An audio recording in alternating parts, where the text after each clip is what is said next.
Good evening, everybody, and welcome to Ivan Oberon's Money Matters. This is Thursday, September 4th. And I don't know why I do this, but every single time before I start the recording and look at the date, I look at the date and then I go to say the date and then I go and look at the date again as I'm saying it. I don't understand it. And I think it's just because time goes by so fast. And so tonight, we're going to be going over a thrilling, exciting, over the edge subject. Okay, of course I'm kidding. We're gonna be talking about insurance issues for the real estate investor, and we're gonna go probably about an hour. Maybe 45 minutes to an hour, depending on your questions, how quickly we get through the material, and if whether or not I go into too many case studies or examples, but I'll try to limit it. And I do promise, okay, I thank you for being here. I appreciate you. And I'm going to make this time worth your while, because the fact that you showed up for this particular webinar when insurance was in the subject matter says a lot. And I know it's not the most terribly exciting subject out there. So I promise you, I'm going to do my best to keep it lively and to keep it as entertaining as we can make this subject, right? This is something that I'm working to help other people understand and be excited about. And I've spoken in front of crowds. I was in Dallas a couple of months ago. I spoke at the Eddie Speed's Summer Summit regarding some of our note insurance products and other products for cash flow investors. And that's me. So that's my promise to you. We'll get you out of here in about an hour, and we'll move through it in a way that keeps your attention, hopefully. And the reality is, whether we like it or not, we need insurance in our business. Okay, it's just one of those necessities, and not understanding the type of insurance that you have or the type of insurance that you need can be critical if and when a loss happens. Okay, and I always say when, because in this business, if you're starting out as an entrepreneur and you're a real estate investor specifically, the truth of the matter is, it's never if something happens to you, it's when something happens to you.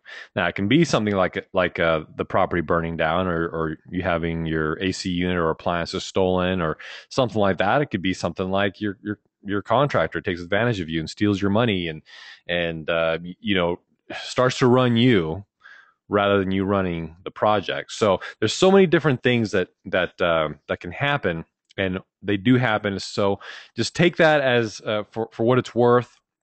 As a real estate investor, you have to understand all of your different risks, all of your different exposures, so that you can mitigate those risks and exposures the best way possible. And sometimes that's through insurance. Sometimes that's with working with people who are more experienced than you. Sometimes that means paying for a coach or a mentor for some consulting services.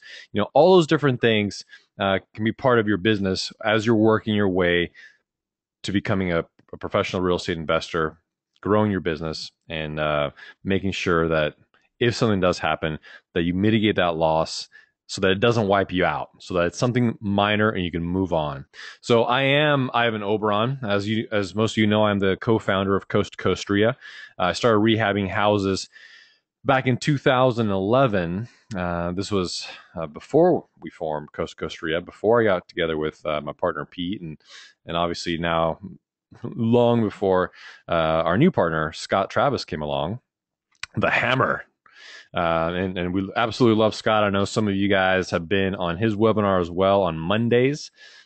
He took over my bird dogging webinar, actually, and now he does the bird dogging opportunities, and he's doing a fantastic job. He gets a tremendous amount of downloads on that podcast. And so thank you for participating in that and supporting that. Earlier this year, just so you guys know, my background is in insurance. Tenured insurance agent, licensed in property casualty, life and health. Did a lot of personal lines business, homeowners, auto. Did a lot of ag business, because here in Ventura County, we are a big ag community here in Southern California, believe it or not. We produce a tremendous amount of the nation's produce right here out of Southern California. So Because of that, after I got out of that, I resigned my position and went full time into real estate investing. I met a couple of people in San Jose, and it just so happens that one of them happened to be the the owner, chief executive officer, CEO, whatever you want to call him, of the National Real Estate Insurance Group. And they became one of Coast to Coast RIA's major sponsors because they liked what we were doing. They saw the vision of what we're doing to provide value and education to people.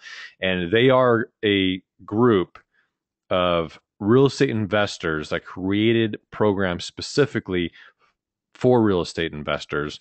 They obviously were in insurance for actually, Mike was in insurance for many generations, his family, and they created this program specifically by real estate investors for real estate investors.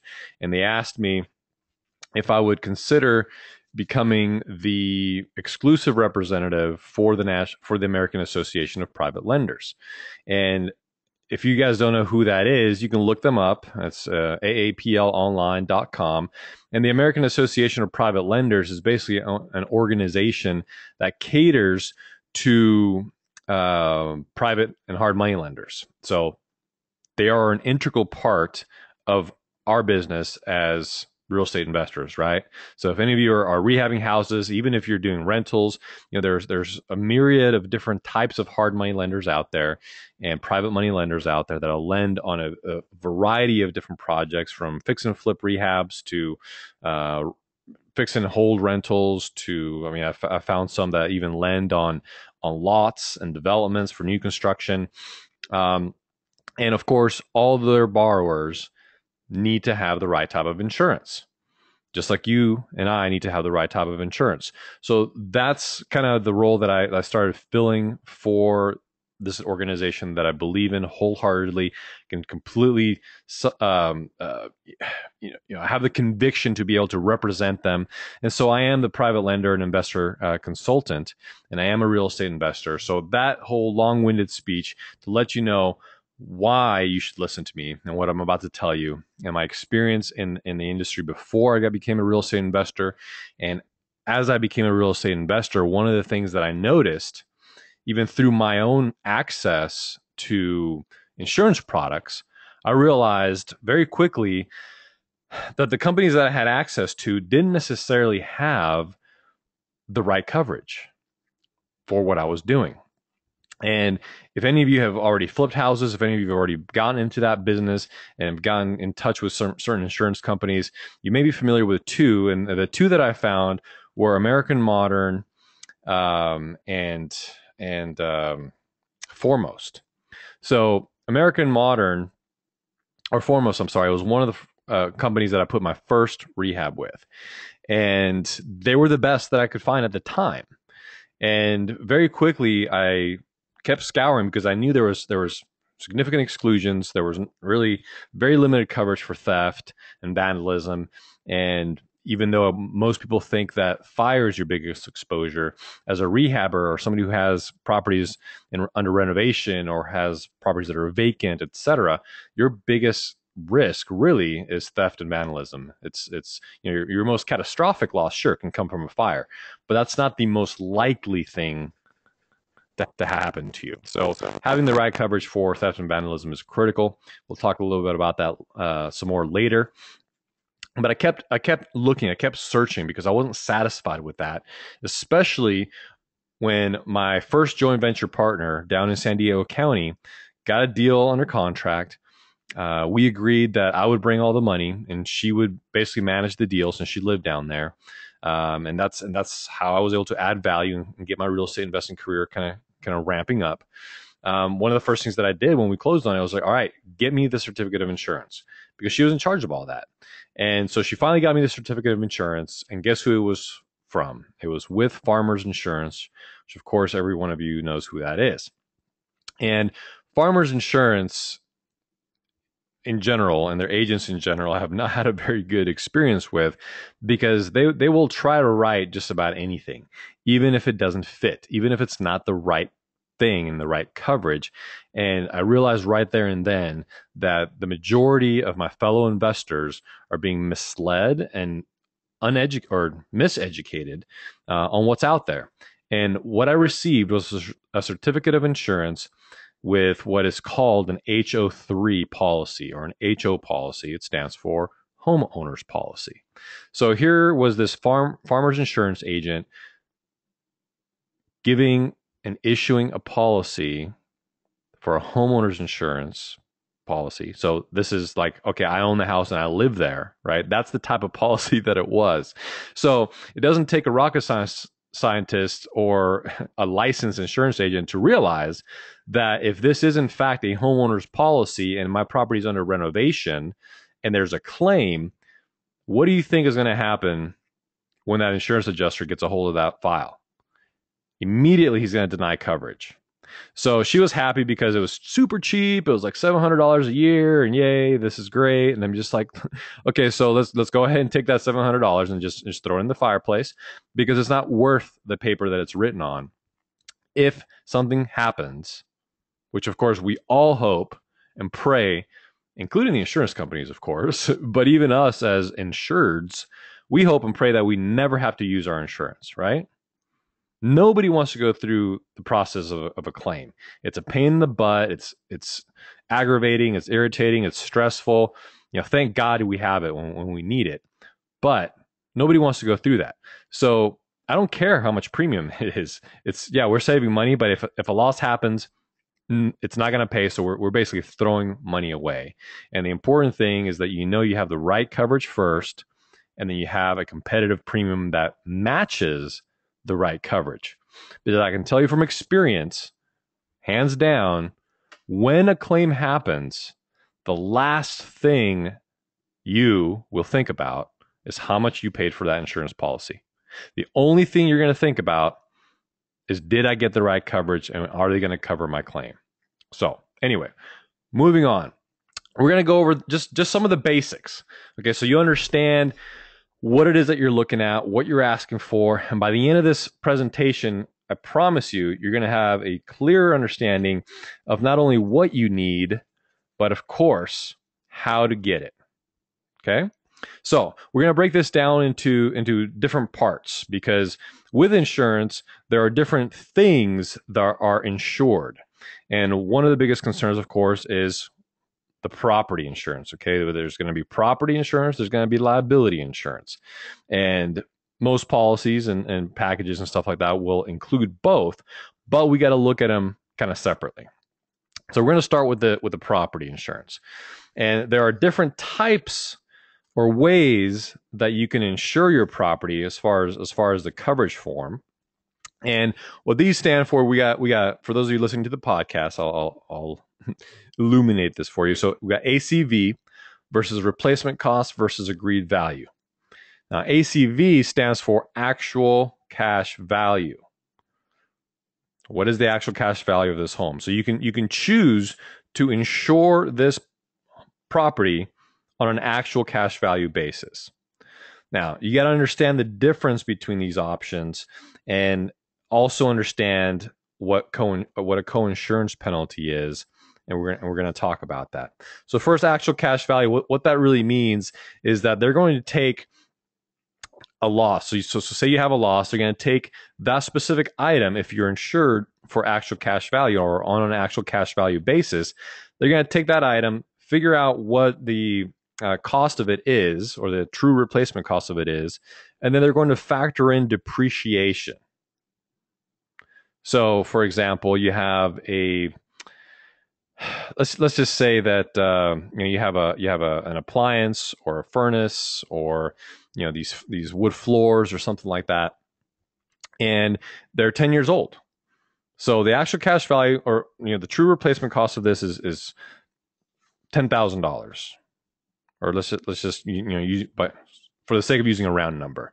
But because it's 10 years old, this particular item is we can depreciate this by 50 or 60%. So now, instead of them paying you the full $10,000, maybe they're only going to pay you $4,000 or $5,000 in order to replace that or repair that, and then you're going to get kind of basically stuck with the rest.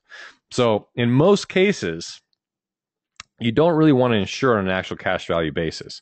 Now, I have insured some of my projects on an actual cash value basis. And the only reason that I have done that is because I was literally tearing everything out, building the frame back up, and putting everything in there brand new. So if everything is brand new, they're going to depreciate it by a week, by 3 weeks. I wasn't really that concerned about it. So that is the only time when I have opted to insure for actual cash value. But the majority of you and the majority of our projects are not necessarily going to be complete teardowns like that. So the next section is replacement cost. And this is what I would suggest everybody uses is a full replacement cost, because when this happens, whatever the actual loss is, as long as you're insured to value, the insurance company is going to pay the true replacement cost of that particular loss. So by and large, for the most part, you want to go with replacement costs because they do not factor depreciation.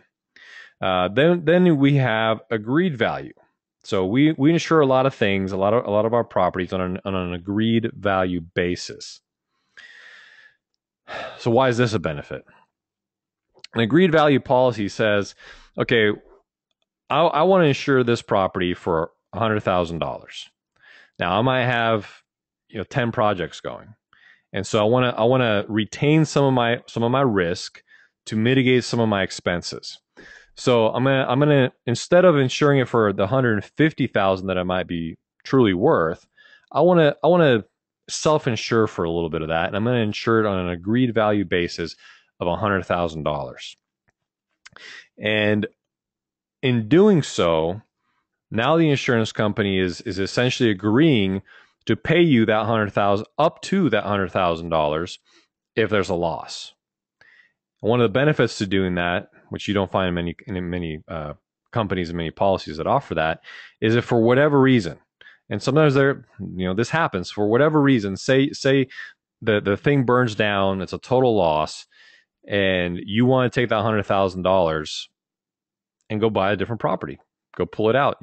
That basically gives you a cash out option when you insure on an agreed value basis, and you're not gonna use that very often.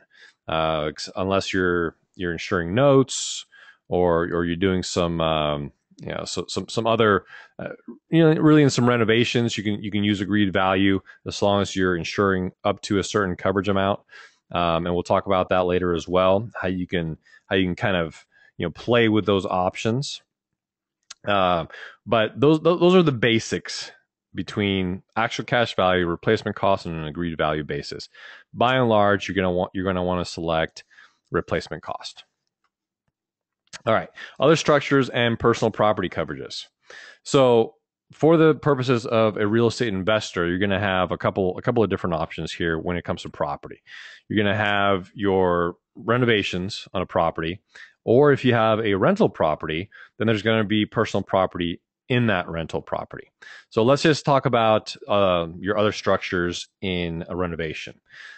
In some cases, you're going to have detached garages, and I've built several of these. I've repaired some of them, and in certain places and parts of the United States, and really they're everywhere, but in certain parts of the United States, it is more common to have a detached garage, or let's just say a detached storage building or a barn or something like that on the property.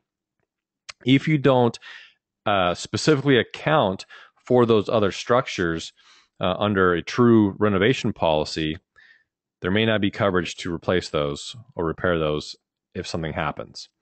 Okay, so you got to always make sure that you're considering any garages and sheds and outbuildings and things of that nature. Even though some policies will include minimum limits for those things, like for example, they might offer 10% of whatever your main structure's coverage is as an extension, but it depends on what condition and what stage that particular property is in. If it's under renovation, most of them won't offer much of that. Now, personal property, again, if we're talking on a property that's under renovation, you're really not going to have any personal property. If you're talking about a rental, then you may provide all the utility or all the appliances, for example, for that particular rental property, and you'll want to schedule that specific, insured limit separately. If you're not providing any of the appliances and you don't really have anything else, then you really wouldn't be worried about the tenant's personal property. They would have their own separate renters policy to cover those things, and you want to encourage them to carry it and let them understand and know that there is no coverage. Okay, pretty easy, right? Now, coverage forms. We got 3 main coverage forms that are available on property coverages. So you got basic, broad, and special.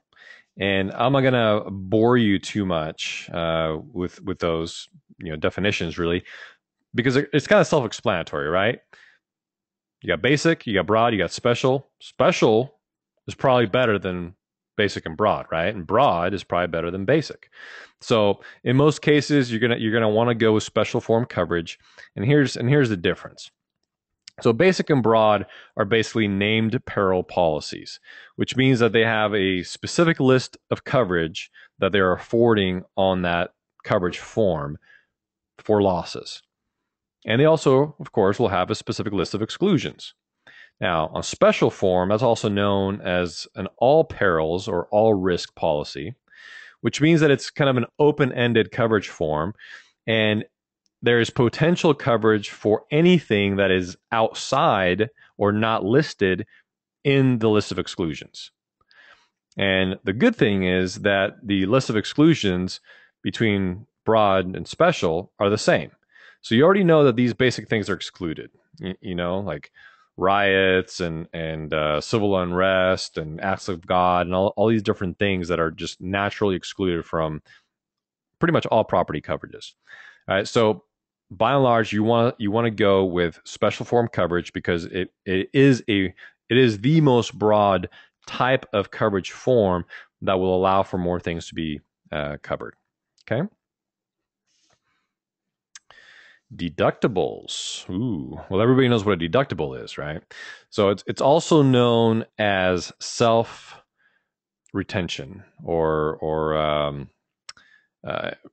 here, just to break it down into simple terms, it's basically your self-insurance amount, right? You're going to self-insure for a certain amount, and that is also known as your deductible. And deductibles range in dollar size, right? You have, in your homeowner's policy, you might carry like $1,000 deductible. That's going to be a pretty common deductible to carry. And one thing to understand, of course, is that typically the higher deductible, the lower your premium. And so if you're a multi-property owner, for example, you got multiple things going, and your units, for example, are insured under separate policies, your deductible is going to apply per location. So if you're on what we would consider more of a master policy, for example, and you have multiple locations and there's a loss, some kind of wind loss, hail loss, maybe there's a tornado, something that might affect more than one of your properties. Well, now on that master type policy or blanket policy, or whatever you want to call it, your deductible is going to apply per occurrence. So you might be carrying a $3,000 or $5,000 deductible on some of your renovation projects or on some of your rentals or something like that, right? To keep the costs down. And now the benefit of insuring it under a master type policy is that it's only going to apply per occurrence. And so if you have damage to multiple properties, you pay that one deductible and the insurance company pays to repair all the different locations. So you don't have to keep coughing up that deductible over and over and over each time. And it's good to understand what your savings is between the different deductible options, right? I would never recommend that you carry anything on a homeowner's, anything less than $1,000 deductible. If you have investment properties or renovation projects, you gotta bump those deductibles up. Or if you have a high value property, then I mean, it really doesn't make sense to carry anything less than a $5,000 deductible. All right. What about the perils of earthquake? Now, some of you might not really know what those are, depending on where you live. But there are earthquakes, water backup, flood, and named storm coverage. Okay, those are all separate things that are outside of any specific coverage form. So that you can essentially buy back those coverages by purchasing either an endorsement to the existing policy or buying a separate policy altogether. And many of these are going to be separate policies. So the main thing to understand and to know here is that the majority of policies are going to exclude all of these things unless you buy them back by endorsement or through a separate policy.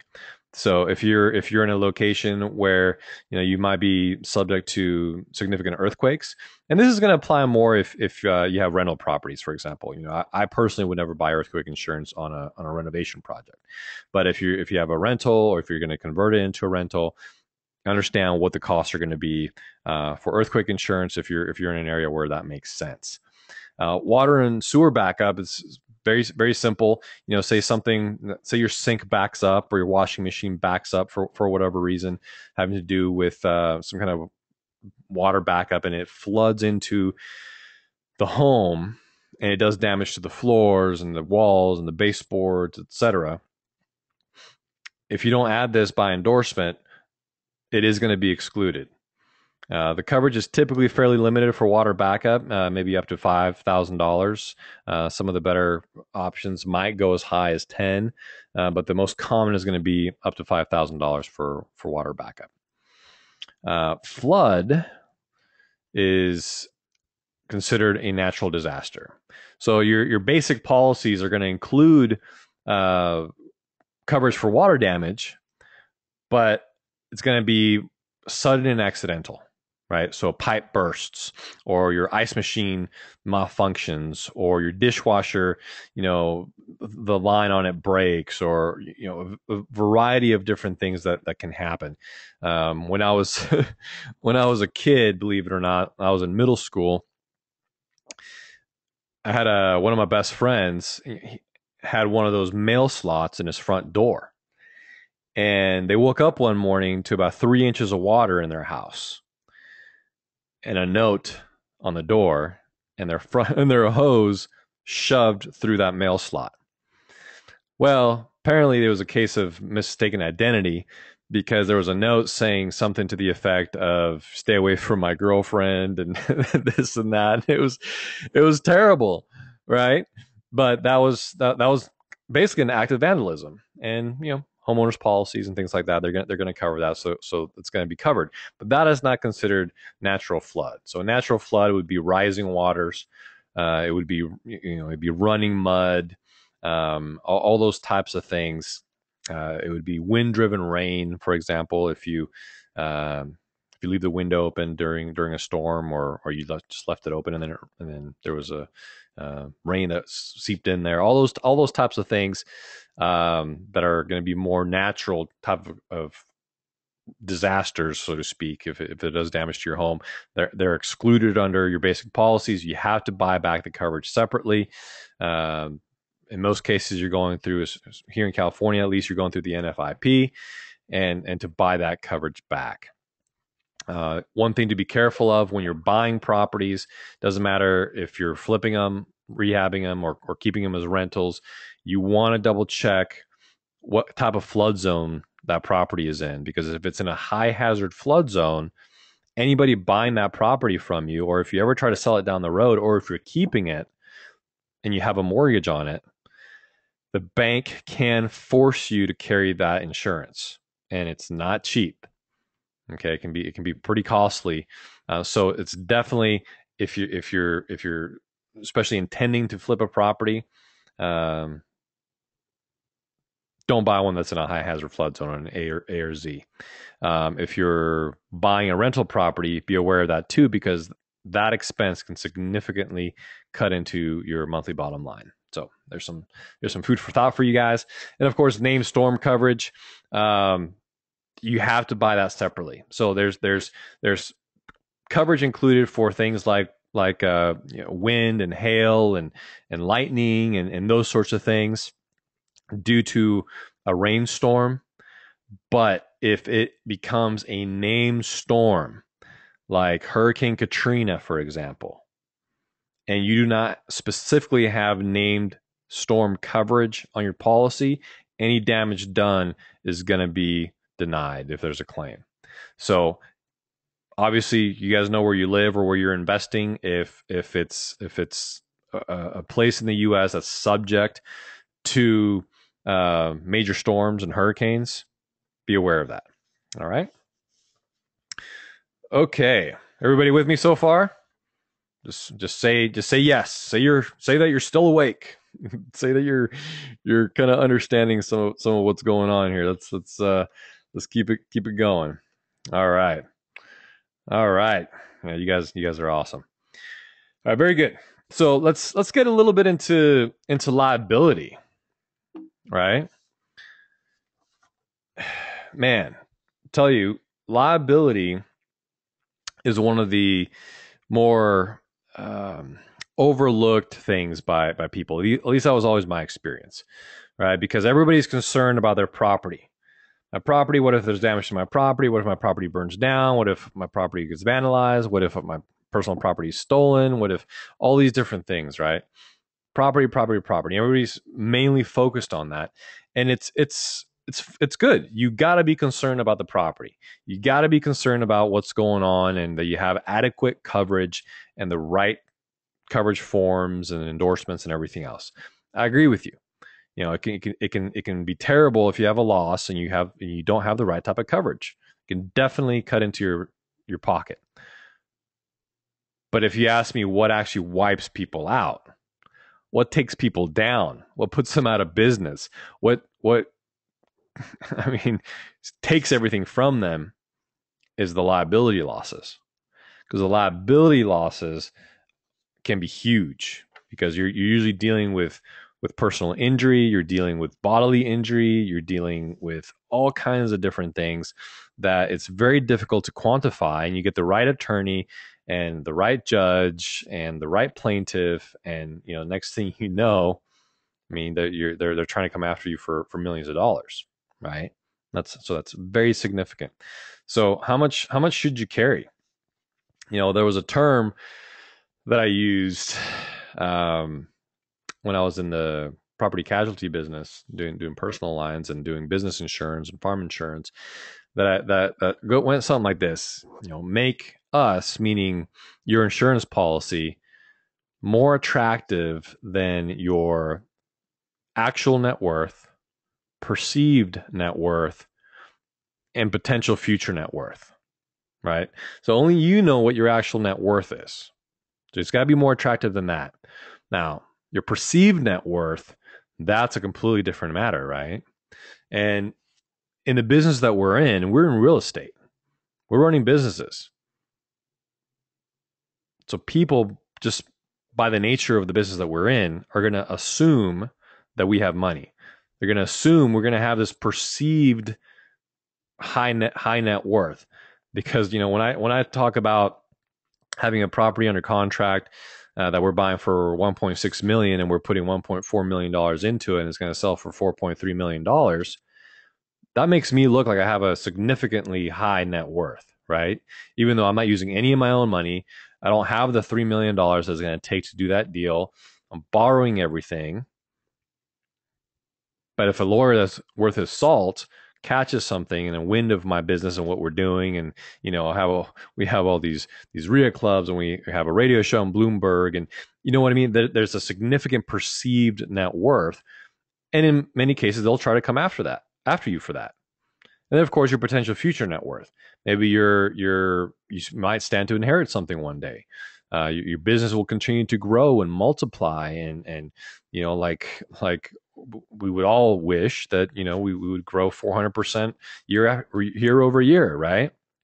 So you got to make sure that you're carrying a level of liability insurance that makes sense from a monetary standpoint, and that is really as much as you can afford in some cases. Okay, I'm just going to throw that out there as a basic term, kind of as much as you can afford, without going overboard, of course.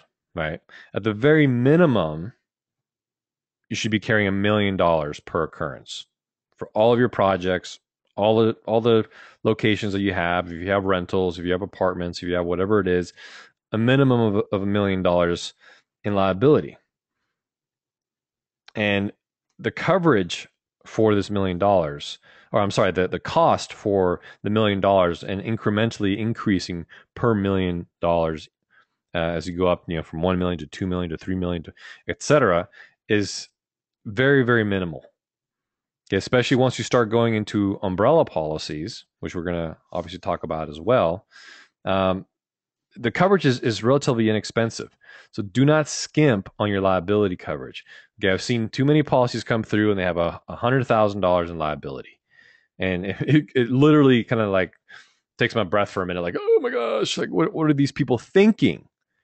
Pay a little bit extra money and get the $1 million, because $100,000 is nothing. Okay, and it's not just in case there is a judgment or a settlement against you. Okay, this is what you have to understand. There are many times when mortgagees, which you would be a mortgagee if you're investing in notes, for example, or an additional insured or first named insured if you're a landlord, or even if you on your homeowner's policy if something happens.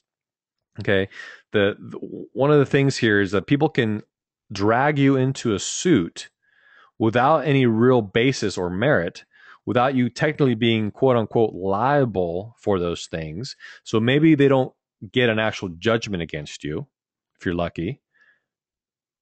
But what else do you have? Well, you have defense costs. And these attorneys charge by the hour. And sometimes these things can go on for months and for years. And the longer these things go and they drag out, you're going to start incurring more and more and more and more defense costs. And I saw an ex-client of mine that he drug out this case for over 3 years, and it cost him a little over $2 million in defense costs.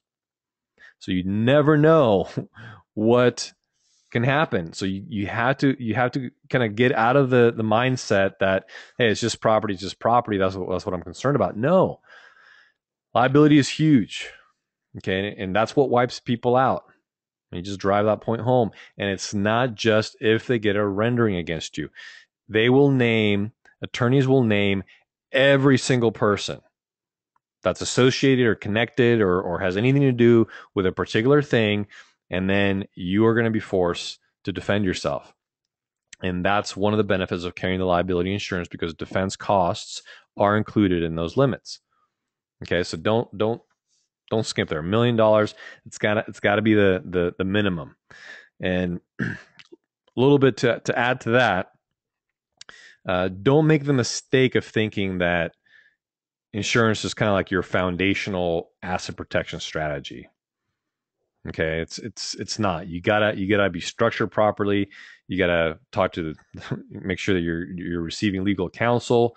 And by the way, nothing I'm telling you guys tonight is to be construed as legal advice or counsel, or asset protection advice or strategies or any of that stuff, because I'm not a licensed attorney. I'm not a licensed CPA or anything like that. So this is all just my what I know and my personal experiences, and make sure that you get the right advice before taking action in whatever your asset protection strategies are. But insurance is definitely a key role. Just don't stop there. All right. Umbrella policy. So, like most insurance policies, your personal umbrella policy is going to have certain limitations, right? And there's going to be excess they're going to be excess to what you're already carrying. So don't look at that as your primary policy. It basically acts as, it's kind of dormant until you need it, right? So if you have your primary policy is going to have $1 million of liability insurance, and you have a $2 million umbrella, well, that umbrella is not going to kick in until that first $1 million is exhausted through either defense or a settlement. And so that's one reason why it's relatively inexpensive to add those additional layers that you need as far as liability is concerned. Once your business starts to ramp up, as your net worth continues to increase, those are all easy things that we can do to increase those limits and add the additional coverage that you need. The other thing to consider is making sure that you're separating your personal liability exposures from your business or commercial liability exposures. And that's a big mistake that I often see people make as well, especially when it comes to rental properties. So the kind of, and it's not necessarily their fault, right? Because you have these personal lines insurance carriers, and they're going to write your homeowner's insurance, they're going to write your auto, and they're going to write your personal umbrella. And you have some rental properties, no problem, we'll go ahead and insure those as well. In some cases they give you a discount, in some cases they don't, and everything's fine. The problem is, again, if something happens and you get a decent attorney coming up against you, and they go to the IRS tax code and all these different things, anything that you have that is generating an income for you is technically considered a business exposure. So you got to make sure that any income producing asset that you have is kept aside from your personal liabilities and personal assets, which really are limited to your personal home that you live in or rent, and your personal vehicles that you use for personal use, not business use, etc. Okay, so those are, you have to keep those things separately or separate, so that one doesn't affect the other. You're not giving people an in to your personal stuff. That's why you have your entities, and that's why you have your asset protection strategies that you put into place. Because what if you have an angry tenant, or what if you have somebody that comes after you for some reason based off of one of those assets? You want to make sure that they cannot get through to your personal assets, your personal bank account, your personal home, and whatever equity is in your home. And so many people are taken down that way, and insurance or attorneys are smart. They know how to get at your money. So you got to make sure that you keep those things separate. Okay. So hopefully that's something that you guys weren't necessarily aware of, and is a benefit to you guys. Okay, so let's get into shift gears just a little bit and talk about what is the right type of policy, right? Because we talked about, okay, there's a homeowner's policy. Okay, that's not right. We talked about, okay, some people may get just a basic dwelling fire policy, which is for like when you actually have a tenant in there. Okay, well, that's not right. And we talked about some of the vacants policies, for example, that people like Foremost and American Modern offer, and just the policies that other carriers issue that really aren't what you want, are not what you need. So what is the right policy? What did I find? Where did I land? Why am I representing this? And the right type of policy is really a commercial policy for various reasons, for coverage reasons, for liability reasons, and for ease of use reasons. And so it can also be, you may also refer to it as maybe a builder's risk type of policy, but ultimately it's a commercial policy. And we're going to spend a little bit of time going over why it's better. Okay, why this is the right thing for a real estate investor. All right, so I'm not gonna necessarily read these completely verbatim for the sake of the people listening to the podcast.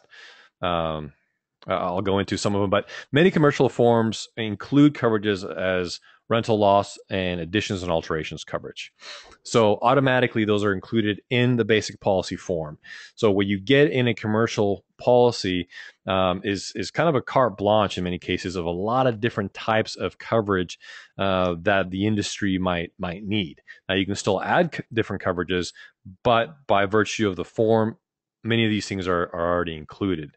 So you don't have to necessarily add additional coverage. You don't have to say, okay, well it's the weekend or it's a holiday, and I got this new thing going on, and do I need to call my agent right away? No, these things are going to be automatically included.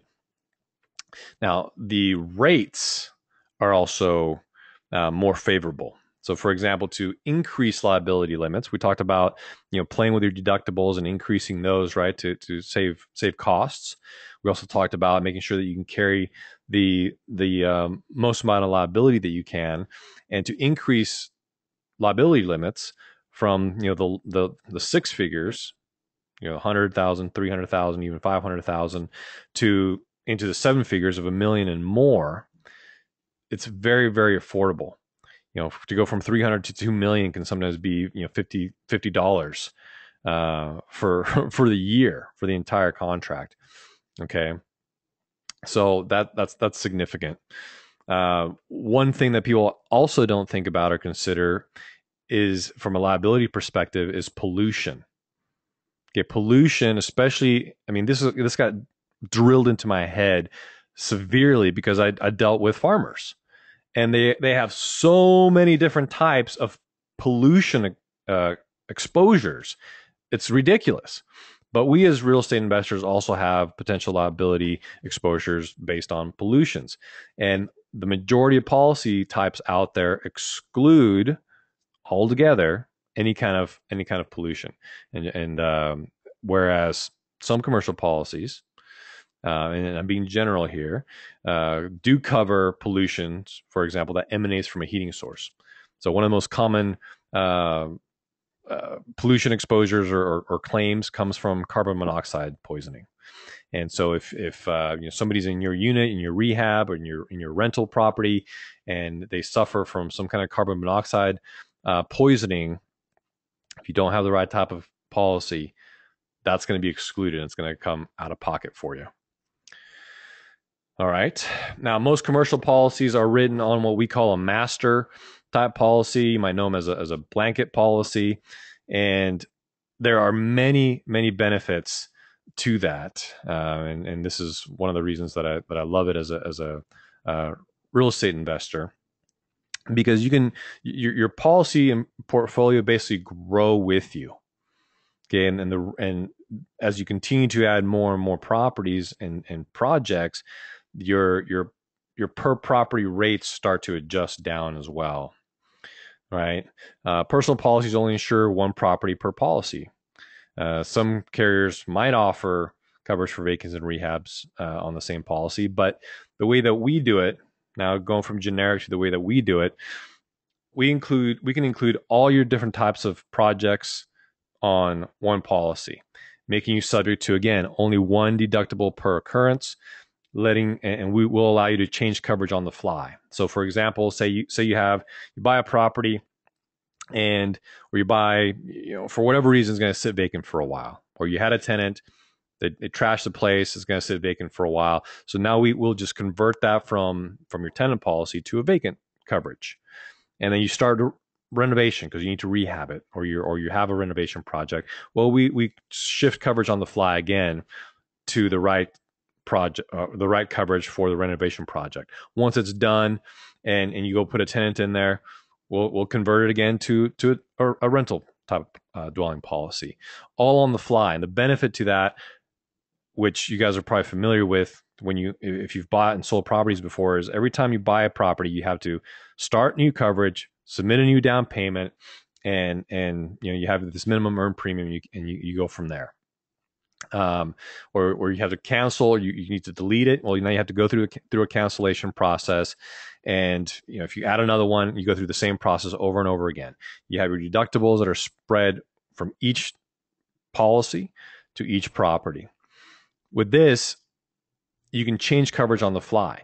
Whereas in the other way, in the standard way, dealing with any of the other standard carriers, you have to cancel coverage and start different type of coverage, in some cases with a different carrier, because a carrier that will offer tenant insurance is not going to offer vacant or renovation insurance. You're going to have to find all these different things and piece it together. And it's just a headache. Okay. The bottom line is it's just a headache. We understand that because we are real estate investors, and these things are made for ease of use. You also have the benefit of a single billing. So you have a monthly reporting form with all your properties, all your locations, all the different types of coverage, or stages of renovation of these properties are in, all in an easy to follow form. There's also no limit to the number of properties that you can have, whereas the majority of carriers, the way they do it, they cap you on how many rental properties you can have or how many properties you can be insuring. So you can, and this is again why I loved it, because I got up to 12 properties at one time once, and I don't necessarily recommend doing that all by yourself, but it was easy to just be like, okay, add this one, okay, add this one, okay, add this one, okay, I'm done with this one, delete this one, okay, I'm done with this one, delete this one, okay, we're gonna convert this one and transfer coverage because the investor's not keeping it as a rental, and so let's convert coverage to his account and as a rental property. So just super easy the way that we have our master policy structured. All right, so we basically talked about this. The next point just talks about the all perils deductible applies to on a per occurrence basis. So if you have 10 different locations on one policy form or master policy, you're only going to be subject to the one deductible, versus having the headache and the nightmare of having multiple deductibles, multiple billings, in most cases multiple insurance agents, and not having the one relationship that you can count on. I guess I skipped ahead of myself. We talked about this too. Most insurers limit the number of units that they will insure under their contracts. So you don't have to worry about that kind of stuff. Yeah. So the slide goes on to say that we don't like the idea of an insurance company limiting our asset protection options by telling us whether they'll insure non-personally owned or owned property coverage, and et cetera. The name or the hazard insurance policies are commonly known, may only be a named peril policy, like we talked about. A good number of them are going to be basically using broad form or be a basic named peril policy. Our commercial policy is always an all risk special form coverage. All right, everybody with me? I think we're doing pretty good. We're coming up on the hour now, but we're zooming by this stuff. So hopefully I'm keeping you guys awake. All right, so let's talk a little bit about workers' comp and what issue that presents to us as rehabbers.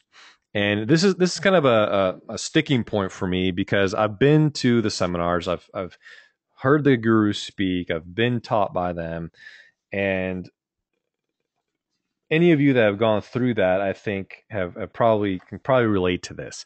And one of the things that I was told, maybe they tell people this as a way to help them feel more comfortable about being able to mitigate their expenses and how they can do this. And you hire this handyman here, and you do that, and then you go and you get your discounts, and you buy this material here at Restore, and all these different things, right?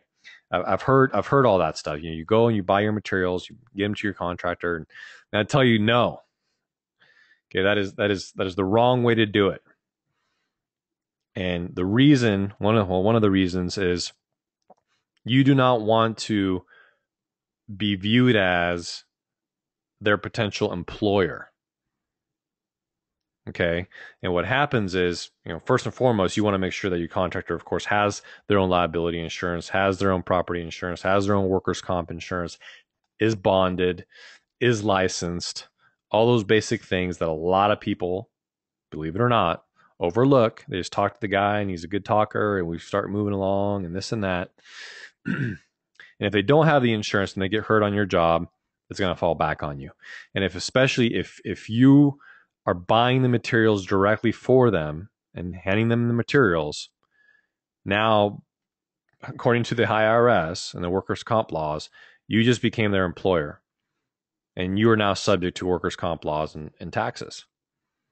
So if something were to happen on that job again, and somebody got hurt, and they came after you, they try to file a claim, well, guess what? You don't really have workers' comp coverage. So they might try to file a claim under your liability insurance, or they'll just come after you. There's not going to be coverage for that. Okay, so just be careful. That's really the main point that I want to make here is be careful that you do not do that.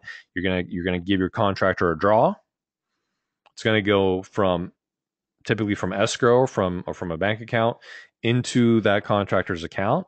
You're going to start them off with either $1,000, or you're going to break your draws into three, maximum 4 draws. So the first draw might be 25% of the job costs. And from that 25% draw, they're going to be getting all their materials and pay their subs and all those different things. Okay, you do not want to go buying contractors' material. And fortunately, probably a lot of you guys are getting into rehabbing remotely or doing some other remote stuff, so you're not necessarily going to have your hands in that stuff, and so you won't be as tempted. But don't listen to the people that tell you that. Are there people doing it? Yes. Are there people potentially saving money? Sure. You know what? Tell your contractor to go to Restore. Tell your contractor to go to these different places. And they got places where they can get their discounts. I mean, how do you think they're making their money? They're going to buy their stuff as cheap as possible and sell it to you for retail plus their markup. So, don't be concerned about that. Just be savvy and understand that, look, I know that you can get some things at a discount.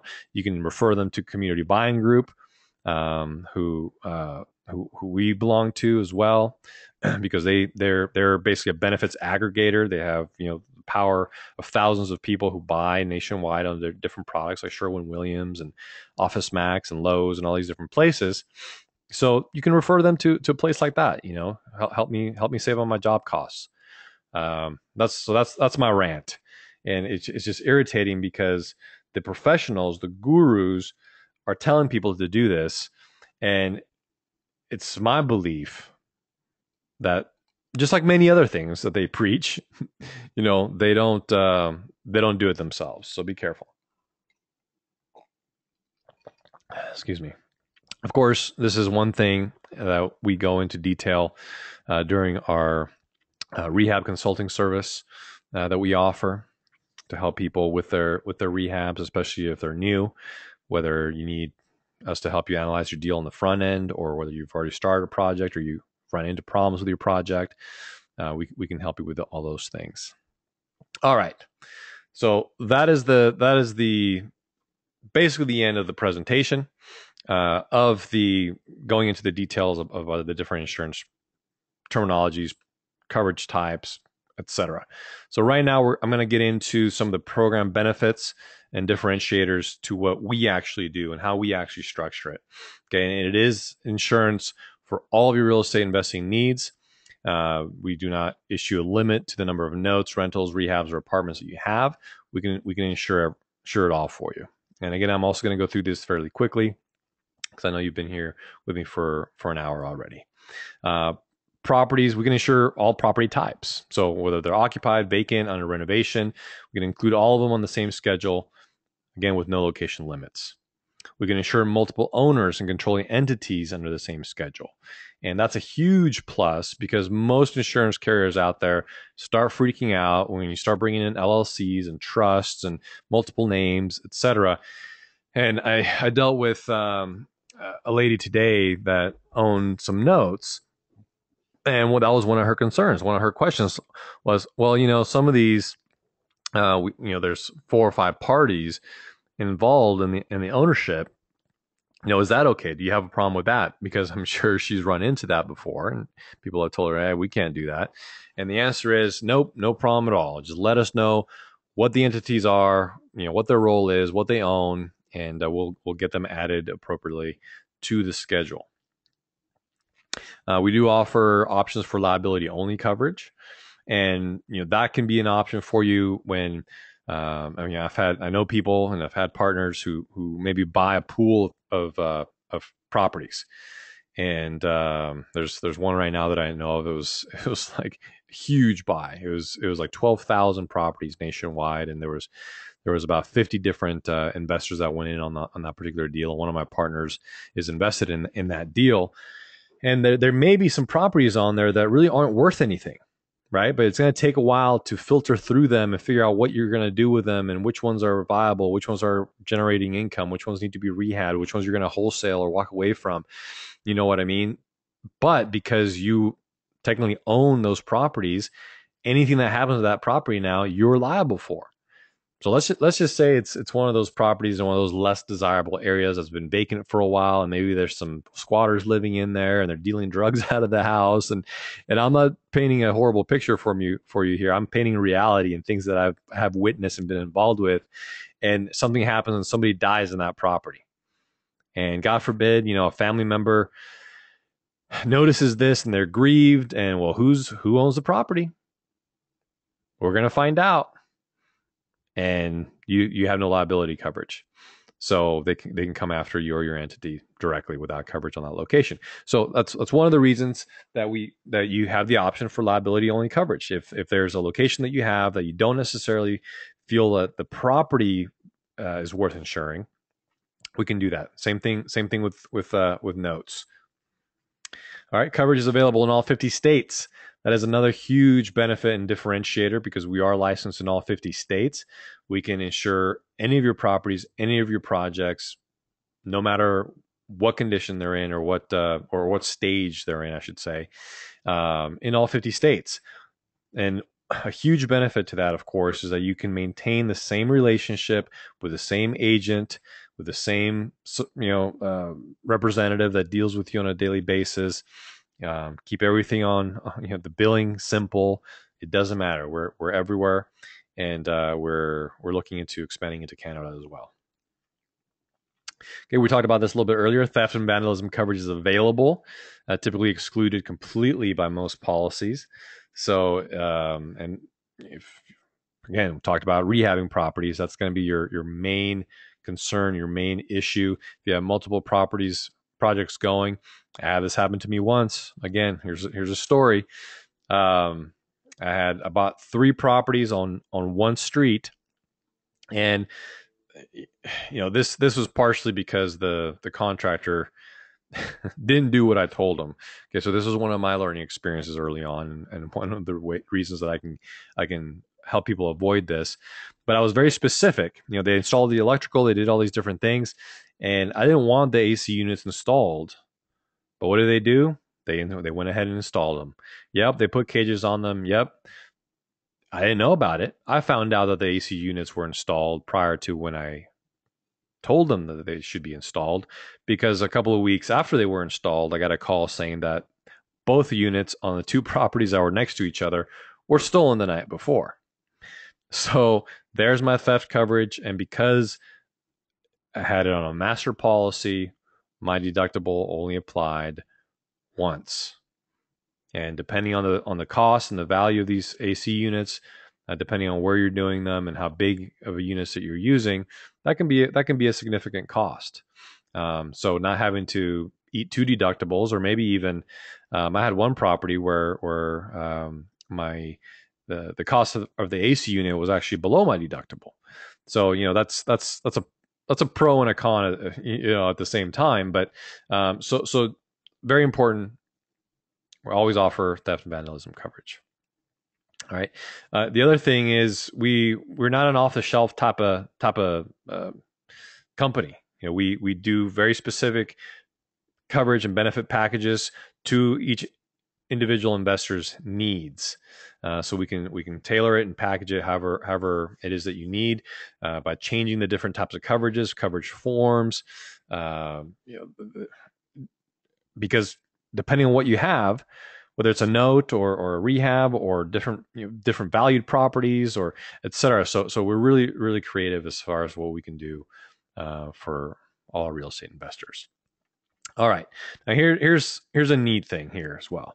Agreed value coverage with flexibility. So there is no co-insurance if you are insuring your property to at least $45 a square foot.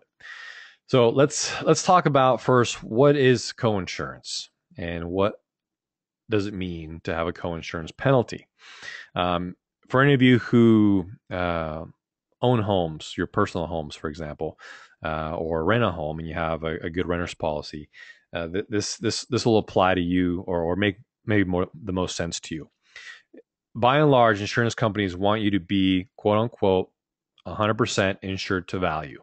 So whatever that value that they determine, the full replacement cost of that property is, because they'll do their analyzers, et cetera, and they'll say, this is what the insured to value limit needs to be. So let's just say it's $250,000. In most cases, that's going to include land value and different things that you're not really wanting to pay for, right?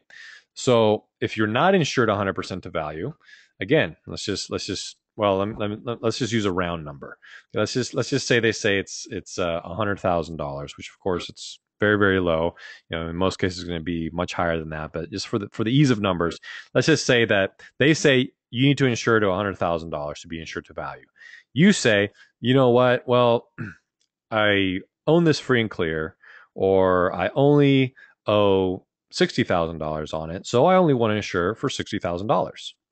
And so they agree, fine, we'll insure for $60,000 as long as you know that you are not insured to value and certain endorsements may not apply to you. And if there is a loss, you're going to be hit with a co-insurance penalty. What that means is now on a $100,000 property that you're insuring for $60,000, you're only insured 60% to value. So let's say you have a $10,000 loss. How much are they going to pay? They're going to assess that co-insurance penalty and only pay you $6,000 out of that $10,000 loss. Okay, that's how a co-insurance penalty works. And that's how most insurers work. And they'll hit you with those co-insurance penalties by if you choose to insure for less than what they say it needs to be insured for. So the benefit of an agreed value coverage with this type, with, you know, especially for rehabbers, and even for people with rental properties, is so long as you are insuring for at least $45 a square foot, there's no co-insurance penalty. Now, of course, in most cases, you're not going to insure your property for that low. But if you're insuring for at least $65 a square foot, you will also garner the full replacement cost coverage when you're insured $65 a square foot or greater. My recommendation is $75 a square foot is probably the minimum that you want to go, even on your renovation projects. And, you know, in most cases, if there is a fire or a loss, you're probably not going to have a total loss. Of course, it does happen, so you want to insure for that. But it gives you the flexibility to insure your properties for less, and it can be a significant cost savings, especially if you have multiple projects or if you have, you know, growing portfolios of properties where you can assess and mitigate your own insurance needs. Self-insure for some of it. You know, try to carry the right retention amount or your deductible amount so that you can mitigate all those things. And again, you have the benefit of that cash out provision, which most insurance carriers do not give you. Their contracts are specifically for replacing or repairing the property. They don't necessarily let you take a cash, or if you elect a cash out provision for those who offer it, they're going to hit you with a huge penalty, oftentimes 50% or more of whatever that cash out provision is. So it's important to know. I know this, I'm thinking and I'm hoping in ways that this is blowing you guys away and that you didn't know these things. And because by and large, most people don't know, because by and large, most people are not offering those things, because most carriers and most people that put these things together are not real estate investors that put these things specifically together for real estate investors. We own our own captive insurance company as well, which allows us to formulate a lot of these things ourselves, reinsure them through some of their bigger insurance carriers, but allows us to control what type of coverage is offered. So I hope this was of value to you guys.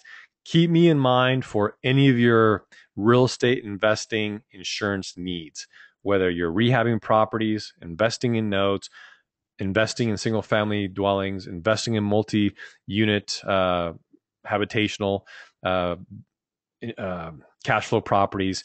We can help you out with the right coverage at the right time at the right price.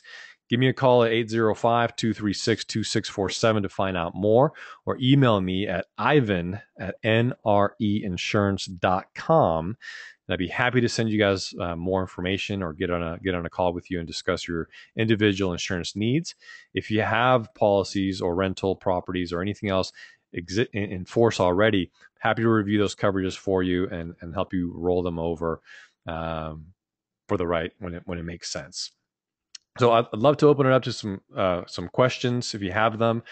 Thank you all for hanging out with me and for hanging in there this whole time. Hopefully this has been one of the more enjoyable or exciting or entertaining or engaging presentation on insurance that you guys have ever witnessed. And yes, once again, my contact information is Ivan, IVAN, at nreinsurance.com. Phone number is 805-236-2647. If I don't always answer my phone, do leave me a message and I'll call you back. If I don't know who the number is, or if I'm just really busy, it's oftentimes that I can't get to the phone right away. But I am very good about responding. Email is always great as well. And if there are not any questions, thank you. Appreciate that, Arthur. Yes. That will wrap it up for us, guys. Thank you so much again for spending another bit of another Thursday evening with me. Until next time, be allergic to average. Go make something happen. Connect with me on social media if we're not already connected, and make sure that you're living your life with a purpose. If you're not really sure how to take your investing career, your business to the next level, or how to get started, please contact us for that as well. And we can talk all about how we can help you there and what our consulting services entail. But I appreciate you guys being with me and the kind feedback. I'm glad that you guys learned a lot and you felt it was worthwhile. So have a great night, guys. We'll talk to you soon. Bye-bye.